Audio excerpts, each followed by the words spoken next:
ডাকসু নির্বাচন নিয়ে নাটকীয়তার অবসান। ৯ সেপ্টেম্বরেই হবে ভোট, বাধা নেই ফরহাদের অংশগ্রহণে।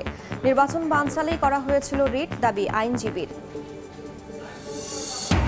আওয়ামী লীগের সহযোগী হিসেবে সক্রিয় জাতীয় পার্টি বললেন দুদু। ভোট বানচালের ষড়যন্ত্রের অভিযোগ বিএনপি নেতাদের। জুলাই আন্দোলনের কৃতিত্ব নিয়ে লড়াই বন্ধের আহ্বান। লটারিতে ডিসি নিয়োগ নয়, তফসিল ঘোষণার পর মাঠ প্রশাসনে পরিবর্তন আনবে নির্বাচন কমিশন। ভোটে কেউ পক্ষপাতিত্ব করলে ব্যবস্থার হুঁশিয়ারি জনপ্রশাসন সচিবের। চোরাই পণ্যের সয়লাব প্রসাধনের বাজার, অসাধু ব্যবসায়ীদের দৌরাত্ম্যে হুমকিতে দেশীয় শিল্প। রাজস্ব হারাচ্ছে সরকার, ব্যাগেজ নীতিমালা কঠোর করার তাগিদ। এবং রোদের দাপটে পুড়ছে পথঘাট, ভ্যাপসা গরমে বিপর্যস্ত রাজধানী সহ বিভিন্ন স্থানের জনজীবন। আরও 2 দিন তাপমাত্রা বেশি থাকার পূর্বাভাস।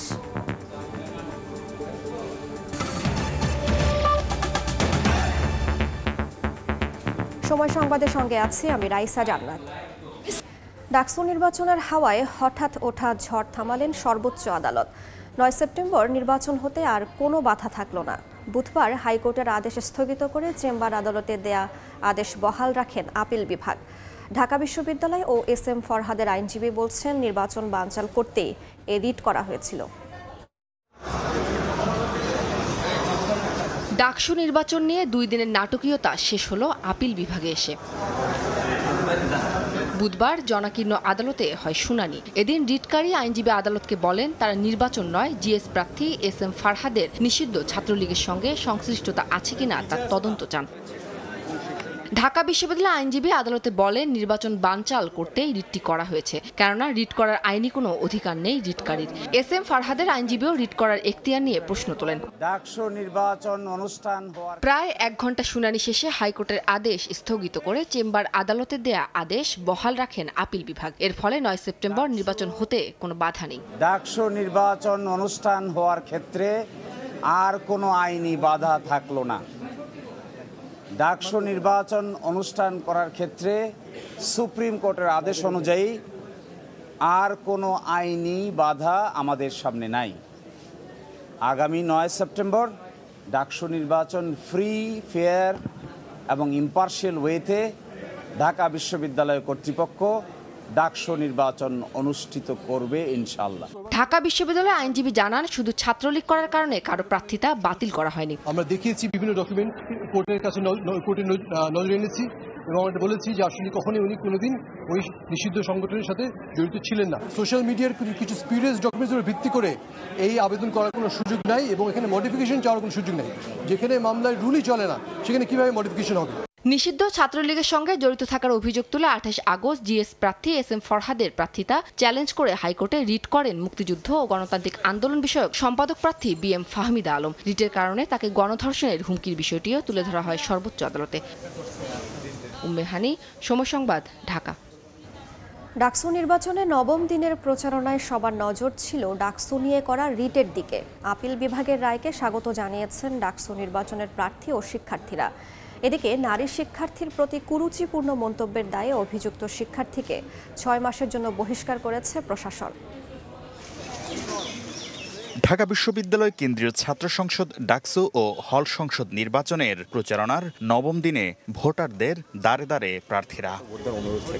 তবে সবার নজর ছিল ডাকসু নিয়ে করা রিটের চূড়ান্ত রায়ের দিকে। 9 সেপ্টেম্বর ডাকসু নির্বাচনে বাধা নেই এমন রায় আসার পর স্বাগত জানান শিক্ষার্থী ও প্রার্থীরা। সংখ্যাটা দূর হলো, আমরা আশাবাদী যে 9 তারিখেই হবে, সুষ্ঠুভাবে হবে এবং যোগ্য প্রার্থী নির্বাচিত হোক, সেটাই আমরা কামনা করি। আমরা অবশ্যই ভোট দিতে চাই, একটা মানুষের নির্বাচন করতে চাই, সে আমাদের জন্য ভালো করুক। আমরা খুশি যে অ্যাটলিস্ট 9 তারিখে নির্বাচনটা হচ্ছে এবং সেটার জন্য বিশ্ববিদ্যালয় প্রশাসনকে আমরা সাধুবাদ জানাচ্ছি। দুপুরে চিফ রিটার্নিং অফিসারের কার্যালয়ে যান জাতীয়তাবাদী ছাত্রদল সমর্থিত ভিপি, জিএস প্রার্থী সহ প্যানেলের অন্যান্য সদস্যরা।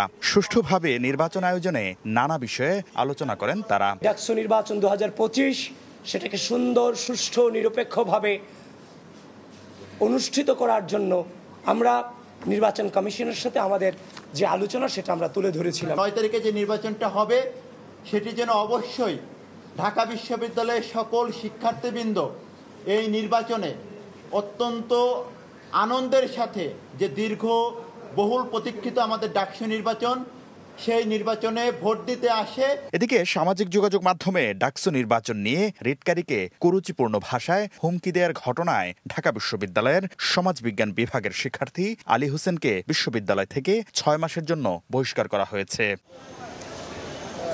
এছাড়া ছাত্রলীগ সম্পৃক্ততা ও সহিংসতায় জড়িত থাকার প্রমাণ পাওয়ায় ভিপি পদপ্রার্থী জুলিয়াস সিজারের প্রার্থিতা বাতিলের সিদ্ধান্ত বহাল রাখার কথা জানায় বিশ্ববিদ্যালয় প্রশাসন।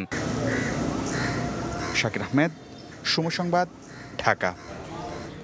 ক্যাম্পাসে ক্যাম্পাসে ছাত্র সংসদ নির্বাচনের উত্তাপ। বিস্তারিত জানাতে রাজশাহী বিশ্ববিদ্যালয়ে আছেন মওদুদ রানা ও জাহাঙ্গীরনগর বিশ্ববিদ্যালয়ে আছেন মোজাফফর হোসেন জয়। শুরুতেই যাচ্ছি রানার কাছে।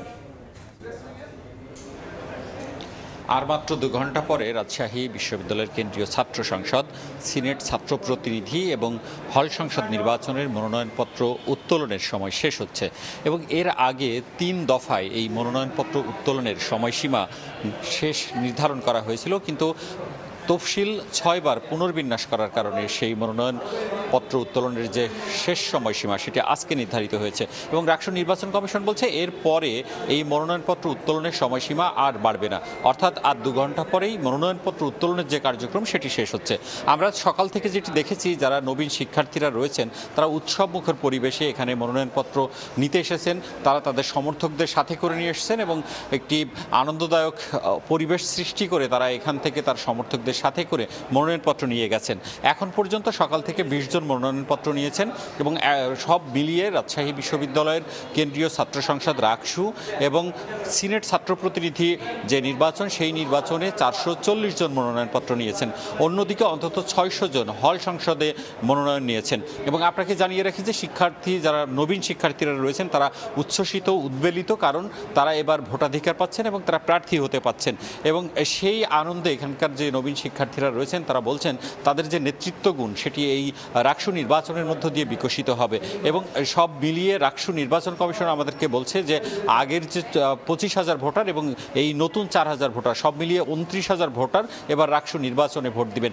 অন্যদিকে এখন পর্যন্ত 1,100-র মতো প্রার্থী রয়েছেন এবং এই প্রার্থীরা নির্বাচনে অংশগ্রহণ করবেন এবং তারা যেটি বলছেন যে একটি সুন্দর যে ভোট যুদ্ধ, একটি অবাধ সুষ্ঠু নির্বাচন, সেই নির্বাচন প্রত্যাশা করেন এবং রাষ্ট্র নির্বাচন বলছে নির্বাচনটি সুষ্ঠু করার জন্য সব রকম প্রয়োজনীয় পদক্ষেপ তারা নিচ্ছেন। এখন আমরা যাব জাহাঙ্গীরনগর বিশ্ববিদ্যালয়ে, সেখানে রয়েছেন সহকর্মী জয়, তিনি সেখানকার কেন্দ্রীয় ছাত্র সংসদ নির্বাচনের খবর জানাবেন। জাহাঙ্গীরনগর বিশ্ববিদ্যালয়ের 6ষ্ঠ দিনের মতো নির্বাচনী প্রচারণায় অংশ নিয়েছে বিভিন্ন প্যানেলভুক্ত প্রার্থীরা, একই সাথে কিন্তু নির্বাচনে অংশ নিয়েছে স্বতন্ত্র প্রার্থীরা। জাহাঙ্গীরনগর বিশ্ববিদ্যালয়ে তীব্র রোদ উপেক্ষা করেই আনাচে কানাচে বিভিন্ন অলিতে গলিতে বিভিন্ন ক্যাফেটেরিয়া সহ হলগুলোতে চষে বেড়াচ্ছে প্রার্থীরা। তারা বলছেন যে নির্বাচনী প্রচারণার এই অংশ হিসেবে হাতে রয়েছে আর মাত্র 3 দিন সময়, অর্থাৎ 9 তারিখ থেকে নির্বাচনী প্রচারণা বন্ধ হয়ে যাবে, 11 তারিখে নির্বাচন অনুষ্ঠিত হবে। সেই উপলক্ষে কিন্তু তারা কিন্তু ফুরসত পাচ্ছেন না, নির্বাচন প্রচারণা চালাতে ব্যস্ত সময় পার করছেন। তাই তারা বলছেন যে তারা এখনো পর্যন্ত সম্পূর্ণ কাভার করতে পারেনি, প্রায় 60% অর্থাৎ 60% ভোটারদের কাছে তারা যেতে পেরেছে এবং অনেক অংশেই তারা মনে করছেন যে নির্বাচনী প্রচারণার যে বিধি, সেই বিধি তাদের এই প্রতিবন্ধকতা সৃষ্টি করতে বাধ্য করেছে। মূলত নির্বাচনী প্রচারণার অংশ হিসেবে আমরা আজকে সকাল থেকে যেটি দেখেছি যে জাহাঙ্গীরনগর বিশ্ববিদ্যালয়ে ছাত্রদল সহ বিভিন্ন প্যানেলের ছাত্র শিবির এবং স্বতন্ত্র প্রার্থীদের প্যানেল কিন্তু এই নির্বাচন প্রচারণায় অংশ নিয়ে তাদের পক্ষে যথেষ্ট পরিমাণে প্রতিশ্রুতি তুলে ধরছেন এবং তারা বলছেন যে তারা নির্বাচিত হতে পারলে নতুন বিশ্ববিদ্যালয় বিনির্মাণে কাজ করবেন বলে এমনই প্রত্যাশা ব্যক্ত করেছেন প্রার্থীরা। জাহাঙ্গীরনগর বিশ্ববিদ্যালয় থেকে জাকসু নির্বাচনের এই ছিল আমার কাছে সর্বশেষ তথ্য। এতক্ষণ সরাসরি যুক্ত ছিলাম জাহাঙ্গীরনগর ও রাজশাহী বিশ্ববিদ্যালয়ের রাজধানীর ফরেন সার্ভিস একাডেমিতে প্রধান উপদেষ্টার প্রেস উইং এর সংবাদ সম্মেলন চলছে, সরাসরি যাচ্ছে সেখানে। ফিশিং এগুলো নিয়ে আমরা একটু পরে আপনাদের সাথে কথা বলবো, সেগুলো উনি দেখবেন। ইন্টার মিনিস্টেরিয়াল কোঅর্ডিনেশন এবং ওভারঅল অ্যাডমিনিস্ট্রেশন দেখবেন সাবর ভাই। আর তৃতীয় যে মেম্বার হবেন ওনাকে আমরা আসলে এখনো খুঁজছি, ওনার প্রাইমারি রেসপন্সিবিলিটি থাকবে আরবান প্ল্যানিং অ্যান্ড ডেভেলপমেন্ট। তো সেই কারণে আমরা আসলে চেষ্টা করব যে নন রেসিডেন্ট বাংলাদেশি যে আমাদের ডায়াসপোরা আছে, যারা ওয়েল এক্সপিরিয়েন্স, তারা বড় ইনফ্রাস্ট্রাকচার প্রজেক্ট করে এসেছে ইঞ্জিনিয়ারিং ব্যাকগ্রাউন্ডে, হয়তো বিদেশে কোনো দেশে একটা শহর ফুল টাউনশিপ করার মতো তাদের এক্সপিরিয়েন্স আছে, এরকম কাউকে আমরা হয়তো বিদেশ থেকে নিয়ে আসার চেষ্টা করব। আমরা আমাদের যে প্রবাসী শক্তিটা আছে ওটাকে কাজে লাগাতে চাই। তা আমি একটু প্রথম থেকে শুরু করি। মিডার জার্নিটার পয়েন্ট অফ ভিউ থেকে এটা 2014 সালে প্রথম কয়েন করা হয়েছিল আইডিয়াটা। বিগ বি বলে একটা প্ল্যান ছিল সেই প্ল্যানের আন্ডারে।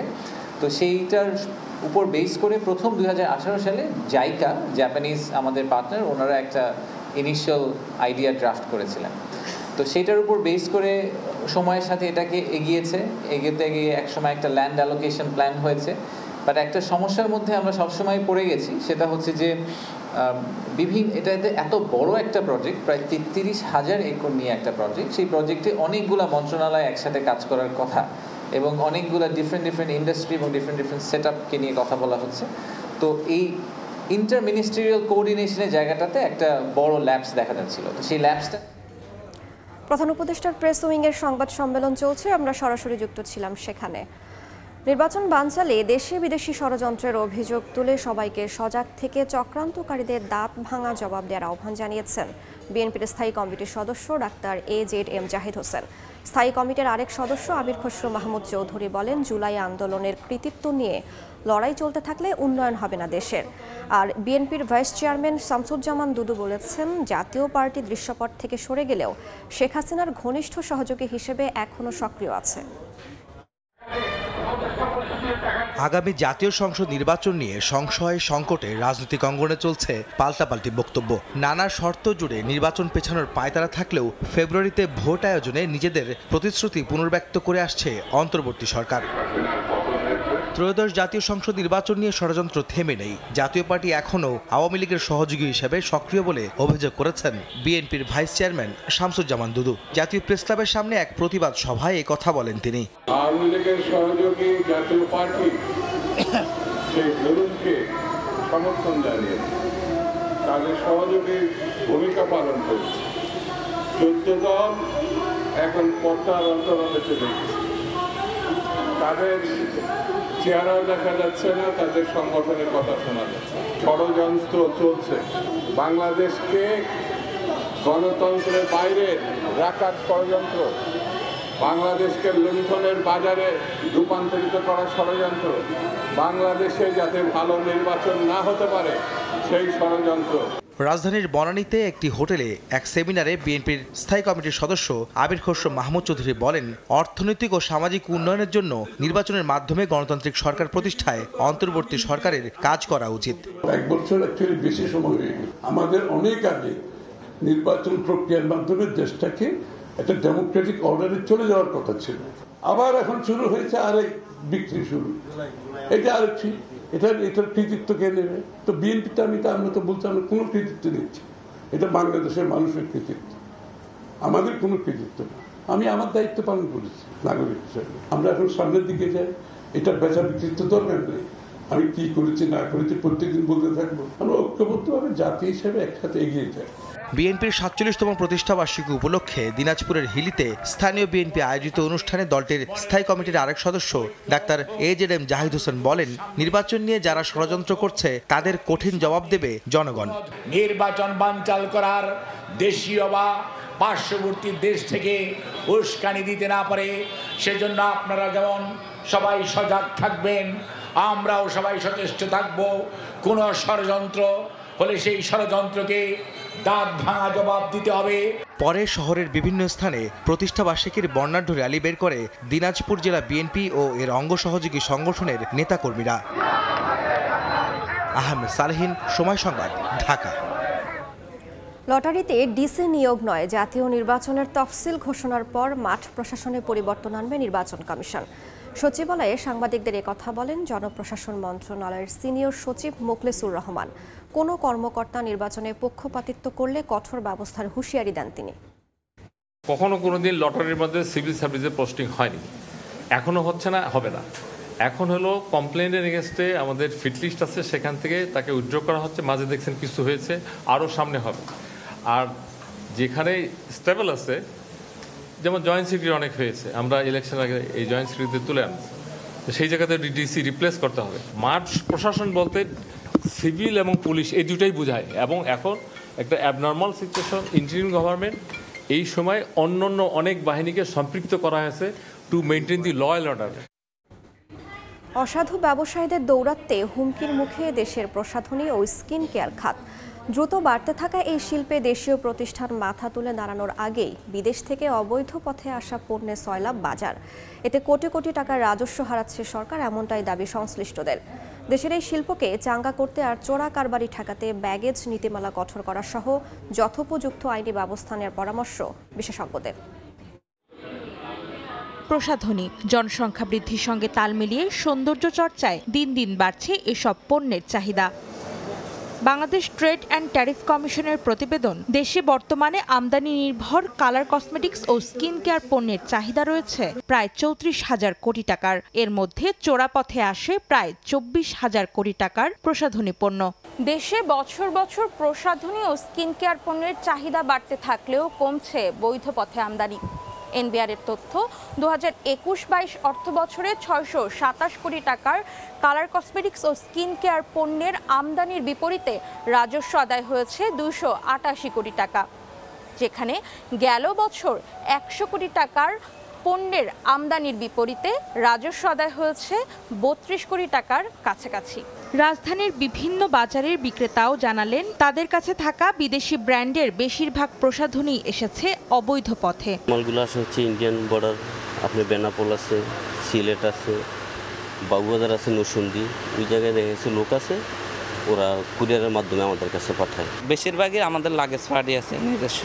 আমদানিকারকরা বলছেন, চলতি বছর এসব পণ্যে 150% পর্যন্ত শুল্ক আরোপের ঘোষণায় নেতিবাচক প্রভাব পড়ছে আমদানিতে। বেড়েছে চোরা কারবারিদের দৌরাত্ম্য, যা বিপাকে ফেলেছে তাদের। জুনের পরে এই পর্যন্ত আর পাউডার, লিপস্টিক, ক্রিম, লোশন এই আইটেমগুলি আর এলসি হচ্ছে না, এগুলি সব ব্ল্যাকের মাধ্যমে আসতেছে। অবৈধ পথে দেশে আসা প্রসাধনী পণ্যের দাপটে যে শুধু আমদানিকারকরা বিপাকে পড়ছেন তা নয়, কোণঠাসা হয়ে পড়েছেন উদীয়মান দেশীয় প্রতিষ্ঠানগুলো। বাংলাদেশে যে বাজারটা আছে খুব ছোট বাজার, সেটা হচ্ছে বেশিরভাগই খুব নিম্নমানের পণ্য দিয়ে ভর্তি করা। প্রচুর পরিমাণে রিসার্চের অভাব, সরকারি সুযোগের অভাব, এই সব কারণগুলোর জন্য আসলে আমাদের বাজারটাকে বাংলাদেশে আমরা যেভাবে আসলে লোকাল কোম্পানি দিয়ে যেভাবে বড় করতে চাচ্ছি সেভাবে এখনো বড় হয়ে ওঠেনি। এই অবস্থায় রাজস্ব ফাঁকি দেয়া, চোরাই ব্যবসা বন্ধের পাশাপাশি দেশীয় শিল্পের সুরক্ষায় সরকারি নীতি কৌশল ঢেলে সাজানোর পরামর্শ দিচ্ছেন ব্যবসায়ী নেতারা। ইন্টারন্যাশনাল স্ট্যান্ডার্ডের ব্যাগেজ রুল করা দরকার। এই ব্যাগেজ রুলের নামে বেশি জিনিস আনবো, এটা কিছুতে হতে দেওয়া উচিত না। আমাদের দেশের আইনের দুর্বলতা বেরিয়ে এখান থেকে দেখা যায় এত কঠিন আইন করার পরেও আইনটা প্রয়োগ করতে পারে না। যুক্তরাজ্য ভিত্তিক গবেষণা প্রতিষ্ঠান অ্যালাইডের তথ্য, 2020 সালে বাংলাদেশে প্রসাধনীর বাজার ছিল 123 কোটি ডলারের, যা 2027 সালে পৌঁছাবে 212 কোটি ডলারে। অন্তরা সেন, সময় সংবাদ, ঢাকা। ঢাকাসহ দেশের বিভিন্ন স্থানে ভ্যাপসা গরমে বিপর্যস্ত জনজীবন। প্রচণ্ড গরমে ভোগান্তি বেড়েছে সাধারণ মানুষের। আবহাওয়াবিদরা জানান, এমন তাপমাত্রা থাকবে আরও 2 দিন। এদিকে গরমের অস্বস্তি এড়াতে সরাসরি তীব্র রোদের সংস্পর্শ এড়িয়ে চলার পরামর্শ দিয়েছেন চিকিৎসকরা। শরতের আকাশে সাদা মেঘের ভেলা, আকাশ পরিষ্কার থাকায় দেখা যাচ্ছে প্রখর রোদ। দিনের বেলায় তাপমাত্রা পৌঁছাচ্ছে 33 থেকে 34 ডিগ্রি সেলসিয়াসে। এর সঙ্গে বাতাসের আর্দ্রতা যোগ হয়ে তৈরি হচ্ছে অসহনীয় ভ্যাপসা গরম।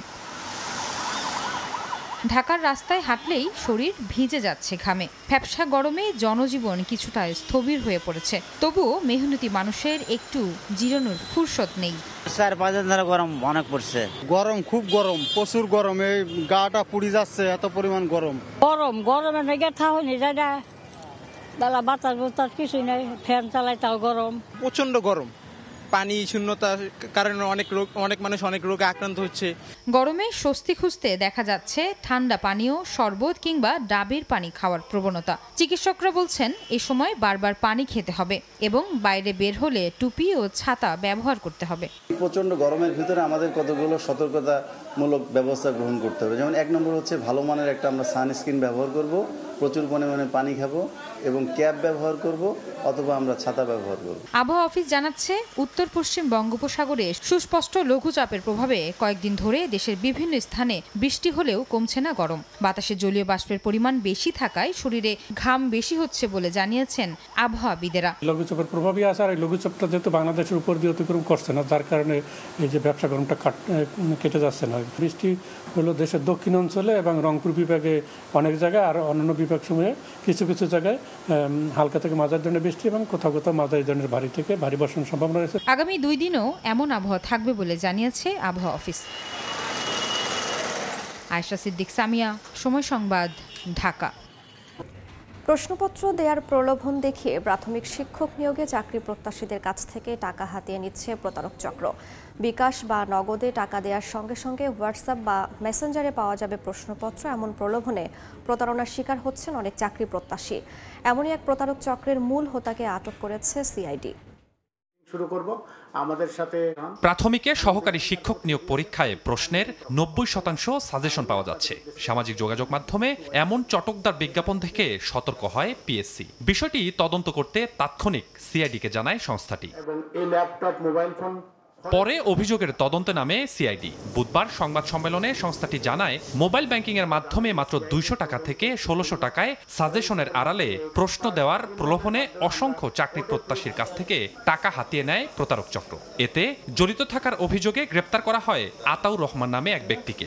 এক্সক্লুসিভ শর্ট সাজেশন দিয়ে প্রশ্নপত্রের নামে পিডিএফ কপি সহ হোয়াটসঅ্যাপ এবং ইনবক্সে, এবং যে বিকাশ করে টাকা দিচ্ছে, বিকাশ স্টেটমেন্ট আমরা অ্যানালাইসিস করেছি, যে বিকাশ করে যে টাকা দিচ্ছে সে শর্ট সাজেশন পাবে, তারটা যায় ইনবক্সে, কারোটা গিয়েছে কুরিয়ারে।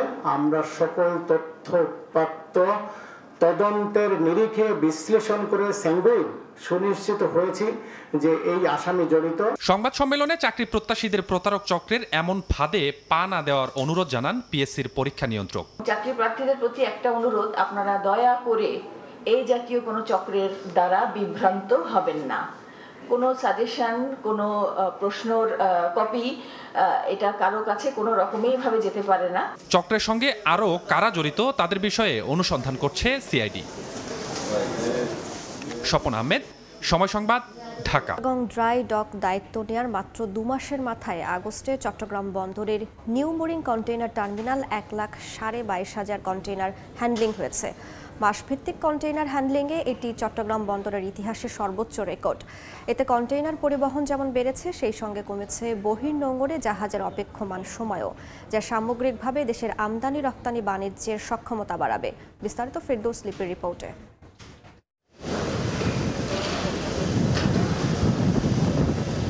গত 7 জুলাই চট্টগ্রাম বন্দরে নিউ মোরিং কন্টেইনার টার্মিনাল পরিচালনার দায়িত্ব দেওয়া হয় বাংলাদেশ নৌবাহিনী পরিচালিত চিটাগং ড্রাই ডক লিমিটেডকে। দায়িত্ব নেওয়ার পর থেকে এনসিটিতে প্রতিদিন গড়ে 3,500-এর বেশি কন্টেইনার হ্যান্ডলিং করা হচ্ছে, যা আগে ছিল 2,500-এর মতো। বুধবার সিডিডিএল আয়োজিত সংবাদ সম্মেলনে জানানো হয়, আগস্টে টার্মিনালটি 4টি জেটি ব্যবহার করে জাহাজ থেকে 1,22,517 টিইউএস কন্টেইনার ওঠানামা করা হয়। মাসভিত্তিক কন্টেইনার হ্যান্ডলিংয়ের এই সংখ্যা এখনো পর্যন্ত চট্টগ্রাম বন্দরের ইতিহাসে সর্বোচ্চ রেকর্ড। গত বছর আগস্টের তুলনায় আমরা আমাদের জেটিতে কন্টেইনার হ্যান্ডলিং বৃদ্ধি পেয়েছে প্রায় 26.7%। দক্ষতার সঙ্গে কন্টেইনার হ্যান্ডলিং করায় টার্মিনালে জাহাজের গড় অবস্থান কমার পাশাপাশি কমেছে বহির্নোঙরে জাহাজের অপেক্ষার সময়ও। আমরা দায়িত্ব নেওয়ার পর থেকে জাহাজের টার্নারাউন্ড টাইম 61 ঘন্টা থেকে কমিয়ে 57 ঘন্টায় নামিয়ে এনেছি। জাহাজ হ্যান্ডলিং সক্ষমতা বৃদ্ধি পেয়েছে, ফলে বহির্নোঙরে জাহাজের ওয়েটিং টাইম উল্লেখযোগ্যভাবে হ্রাস পেয়েছে। 2024-25 অর্থবছরে এই টার্মিনালে 12,81,000 টিইউএস কন্টেইনার হ্যান্ডলিং হয়। ফেরদৌস লিপি, সময় সংবাদ, চট্টগ্রাম। দেখছেন সময় সংবাদ। দেশের বাইরের খবর। এক মঞ্চে দেখা গেল চীনা প্রেসিডেন্ট শি জিনপিং, রুশ প্রেসিডেন্ট ভ্লাদিমির পুতিন এবং উত্তর কোরিয়ার সর্বোচ্চ নেতা কিম জং উনকে। দ্বিতীয় বিশ্বযুদ্ধে জাপানের বিরুদ্ধে জয়ের 80 বছর পূর্তিতে চীনের সামরিক কুচকাওয়াজ অনুষ্ঠানে শির পাশে ছিলেন পুতিন ও কিম। এদিকে কিম ও পুতিন একসঙ্গে মিলে যুক্তরাষ্ট্রের বিরুদ্ধে ষড়যন্ত্র করছে বলে ক্ষোভ প্রকাশ করেছেন মার্কিন প্রেসিডেন্ট ডোনাল্ড ট্রাম্প।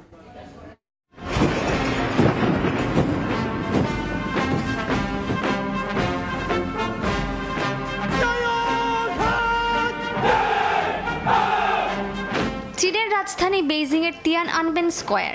৭০ মিনিটের মহড়া ও শৈল্পিক কুচকাওয়াজে প্রদর্শিত হয় সর্বাধুনিক সামরিক প্রযুক্তি।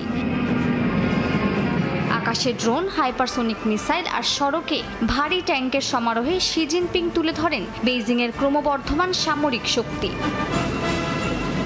প্রথমবারের মতো প্রদর্শিত হয় DF-61 আন্তঃমহাদেশীয় ক্ষেপণাস্ত্র, JL-3 submarine launched ballistic missile. বিশ্লেষকদের মতে এই মিসাইল ও হাইপারসোনিক অস্ত্রগুলো মূলত মার্কিন নৌবাহিনী ও তাইওয়ান প্রণালীতে ওয়াশিংটনের সামরিক উপস্থিতি ঠেকাতে ব্যবহারযোগ্য। মহড়া মঞ্চে শি জিনপিং বলে, চীনের পিপলস লিবারেশন আর্মি সবসময় সরকার ও জনগণের নির্ভরযোগ্য বাহিনী। তিনি সেনাদেরকে বিশ্বমানের বাহিনী হিসেবে গড়ে তোলার আহ্বান জানান। কুচকাওয়াজে উপস্থিত ছিলেন রাশিয়ার প্রেসিডেন্ট ভ্লাদিমির পুতিন ও উত্তর কোরিয়ার কিম জং উন। এদিকে যুক্তরাষ্ট্রের প্রেসিডেন্ট ডোনাল্ড ট্রাম্প সামাজিক যোগাযোগ মাধ্যমে প্রশ্ন তুলেছেন চীনের প্রেসিডেন্ট শি জাপানি আগ্রাসনের বিরুদ্ধে যুদ্ধের সময় যুক্তরাষ্ট্রের অবদান মনে রেখেছেন কিনা। এ সময় ট্রাম্প বিদ্রুপাত্মক ভঙ্গিতে লিখেছেন, শি ও চীনের জনগণের জন্য শুভেচ্ছা রইল। মালিহা সুহরওয়ার্দী, সময় সংবাদ। সময় সংবাদ। খেলার খবর। বিমানে যান্ত্রিক গোলযোগে নেপাল যাত্রায় বাধার সম্মুখীন ফুটবলাররা প্রায় 6 ঘন্টা পেছালো ফ্লাইট। দুপুর 1:30টার পরিবর্তে প্রীতি ম্যাচ খেলতে সন্ধ্যা 7টায় ঢাকা ছাড়বেন জামাল তপুরা। এই 2 ম্যাচকে এশিয়ান কাপ বাছাইয়ের প্রস্তুতি হিসেবে দেখছেন head coach Javier Cabrera. Hamza, Samit, ফাহমেদুলরা না থাকলেও জয়ের ব্যাপারে আশাবাদী অধিনায়ক জামাল ভুঁইয়া। যদিও দলের প্রস্তুতি নিয়ে দলের মাঝে রয়েছে মিশ্র প্রতিক্রিয়া। দশরথ রঙ্গশালা স্টেডিয়ামে 6 ও 9 সেপ্টেম্বর দুটি প্রীতি ম্যাচ খেলবে বাংলাদেশ দল। কন্ডিশনের সঙ্গে মানিয়ে নিতে 3 দিন আগেই নেপালে যাচ্ছেন ফুটবলাররা।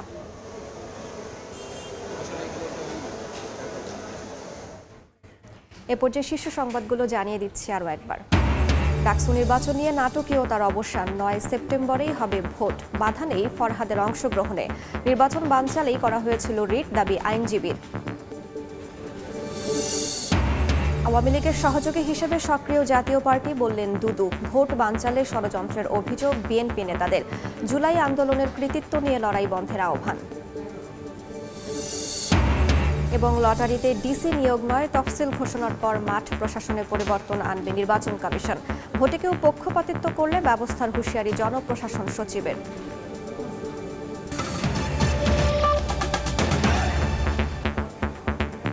এ ছিল সময় সংবাদের, সঙ্গেই থাকুন সময়ের।